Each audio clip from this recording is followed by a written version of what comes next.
अदिनिया वर्षा निमापड़ा और गोप अंचल व्यापक धान फसल नष्ट होईछि। तुरंत क्षयक्षतिर आकलन कर चाषी को क्षतिपूरण जोगाई देबाकू दाबी करिछि बीजेडी। एने निमापड़ा रवींद्र कल्याण मंडप परिसर में बीजेडी सांबादिक सम्मेलन कर दाबी जणाई।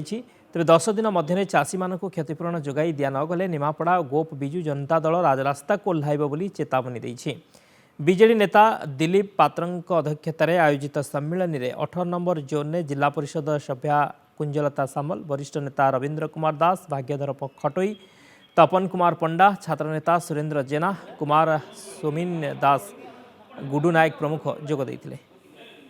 गत सप्ताह धरी वर्षा हवा फल बिल चाषी मान आंटी लेखा पानी एटा सारा राज्य में सबू चाषी मैंने उपभोग कर दुखरे दिन काटुंट किंतु एप्रति सरकार दृष्टि आसनी सर्वे एपर्यंत होना जहाँ लगी 24 तारीख गत 24 तारीख में आम जिलार पुरी जिलार समस्त नेतृत्ववृंद कलेक्टर महोदय को आम दाबी पूरण देते। विजु जनता दल तरफ निमापड़ा तरफ आम आज दाबी करुचु गोप निमापड़ा तरफ आम दाबी करुचु जदि 10 दिन भितर यार प्रतिकार किसी न हुए आम राजरास्ता को ओह्लैबु। शीघ्र जाइकरी चाषी मान पाखे पहुँची एवं तांकर जमी पाखे पहुँची तदंत करंतु केते नष्ट होइछि ताकू भी देखंतु एवं चाषी मान को जो दबा कथा केते ताक नष्ट होइछि फसल से भरणा करबा पई चाषी मानकर आमे दाबी करूछु।